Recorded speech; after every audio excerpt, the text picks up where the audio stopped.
नमस्कार साथियों।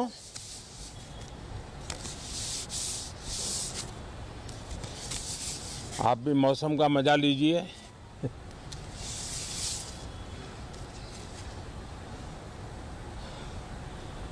साथियों, ये शीतकालीन सत्र ये सिर्फ कोई रिचुअल नहीं है। ये राष्ट्र को प्रगति की ओर तेज गति से ले जाने के जो प्रयास चल रहे हैं उसमें ऊर्जा भरने का काम ये शीतकालीन सत्र भी करेगा, ऐसा मेरा पूरा विश्वास है। भारत ने लोकतंत्र को जिया है, लोकतंत्र के उमंग और उत्साह को समय समय पर ऐसे प्रकट किया है कि लोकतंत्र के प्रति विश्वास और मजबूत होता रहता है। गत दिनों बिहार में जो चुनाव हुए उसमें भी मतदान के जो विक्रम हुआ है वो लोकतंत्र की सबसे बड़ी ताकत है। माताओं बहनों की जो भागीदारी बढ़ रही है ये अपने आप में एक नई आशा, नया विश्वास पैदा करती है।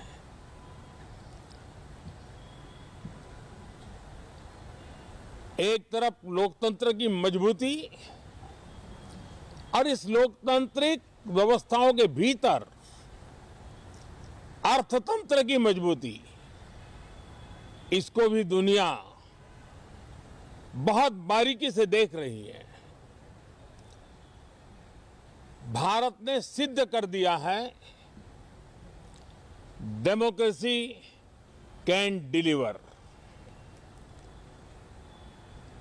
जिस गति से आज भारत की आर्थिक स्थिति नई ऊंचाइयों को प्राप्त कर रही है, विकसित भारत के लक्ष्य की ओर जाने में ये हमें नया विश्वास तो जगाती है, नई ताकत भी देती है। साथियों,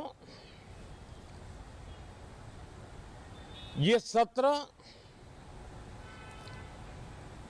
संसद देश के लिए क्या सोच रही है, संसद देश के लिए क्या करना चाहती है, संसद देश के लिए क्या करना चाहती है, संसद देश के लिए क्या करने वाली है।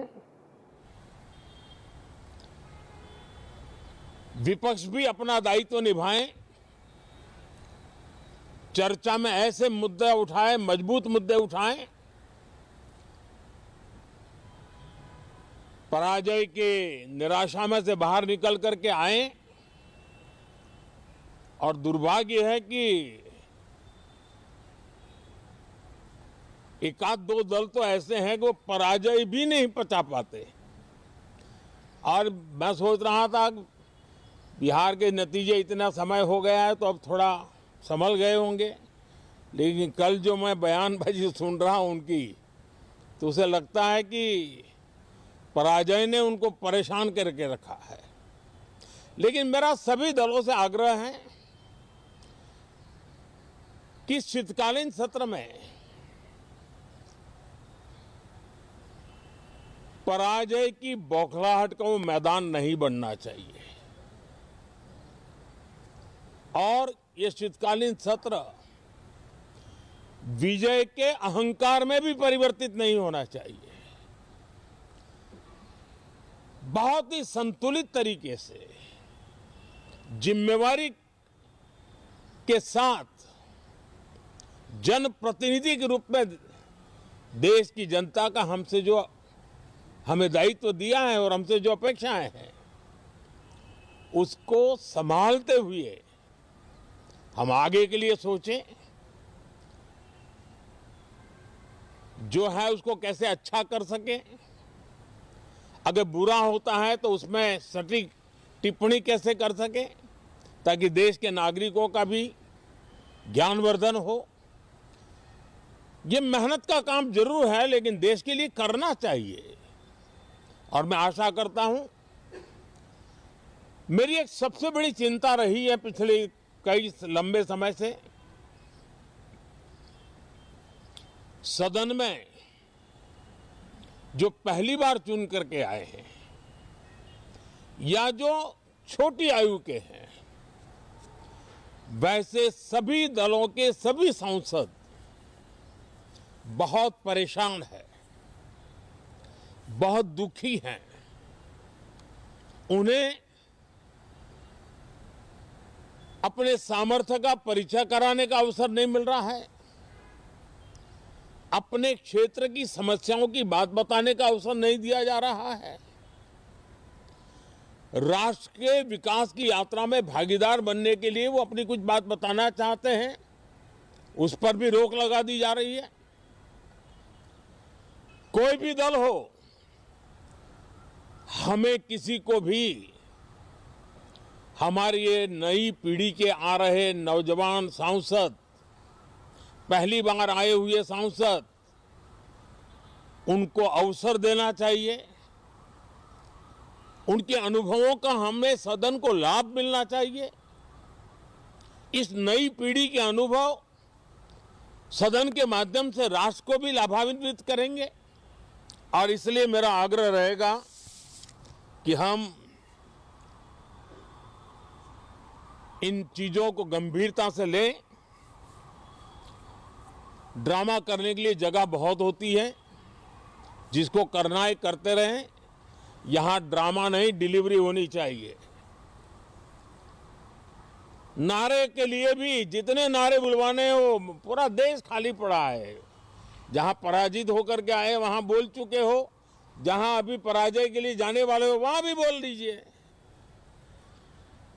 लेकिन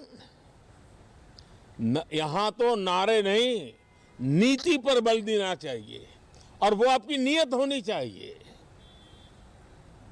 साथियों, हो सकता है राजनीति में नेगेटिविटी कुछ काम आती होगी, लेकिन अल्टीमेटली नेशन बिल्डिंग के लिए कुछ सकारात्मक सोच भी होनी चाहिए। नेगेटिविटी को जरा अपनी मर्यादाओं में रख करके नेशन बिल्डिंग की तरफ ध्यान दें, ये मेरी अपेक्षा रहेगी।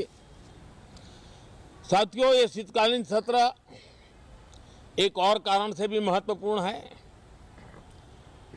हमारे नए माननीय सभापति जी आज से हमारे उच्च सदन का मार्गदर्शन उनका शुरू हो रहा है। मैं उनको शुभकामनाएं देता हूं। साथियों, जीएसटी रिफॉर्म्स एक नेक्स्ट जनरेशन रिफॉर्म्स के लिए देशवासियों के मन में एक श्रद्धा का वातावरण पैदा किया है। इस सत्र में भी उस दिशा में बहुत सारे काम होने वाले हैं।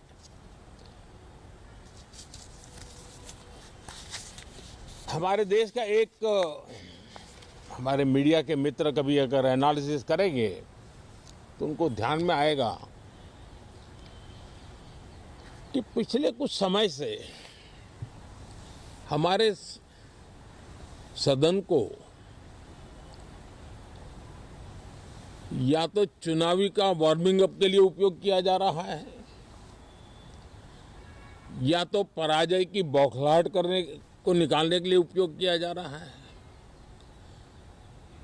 अब मैंने देखा है कुछ प्रदेश ऐसे हैं कि सत्ता में रहने के बाद इतनी एंटी इनकम्बेंसी है कि वो वहां जनता में जा नहीं पा रहे हैं, वहां लोगों के बीच जाकर के अपनी बात बता नहीं पा रहे हैं, और इसलिए सारा गुस्सा या सदन में आकर के निकालते हैं और सदन को अपने उस राज्य की राजनीति के लिए इस्तेमाल करने की नई परंपरा को कुछ दलों ने जन्म दिया है।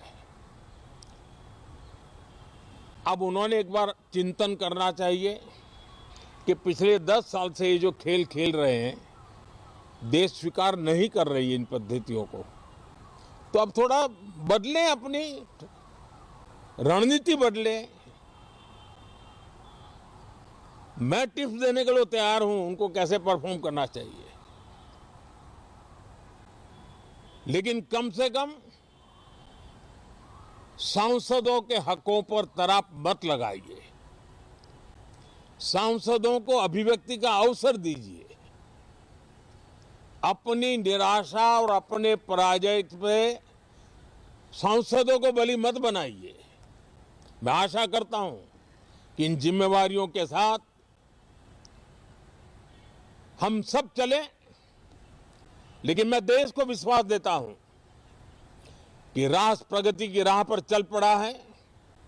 राष्ट्र नई ऊंचाइयों को पार करने की दिशा में आगे बढ़ रहा है और ये सदन भी उसमें एक नई ऊर्जा, नया सामर्थ्य भरने का काम करेगा।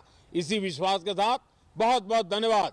ಲೇಟೆಸ್ಟ್ ಹಾಗೂ ಇಂಟ್ರೆಸ್ಟಿಂಗ್ ಸುದ್ದಿಗಳಿಗಾಗಿ ಬಾಸ್ ಟಿವಿ ಕನ್ನಡ ಚಾನೆಲ್ನ ಸಬ್ಸ್ಕ್ರೈಬ್ ಮಾಡಿ, ಹಾಗೆಯೇ ಬೆಲ್ ಐಕಾನ್ ಪ್ರೆಸ್ ಮಾಡಿ. ಇದರ ಜೊತೆಗೆ ಫೇಸ್ಬುಕ್, ಇನ್ಸ್ಟಾಗ್ರಾಮ್, ಎಕ್ಸ್ನಲ್ಲೂ ಮಿಸ್ ಮಾಡದೆ ಫಾಲೋ ಮಾಡಿ.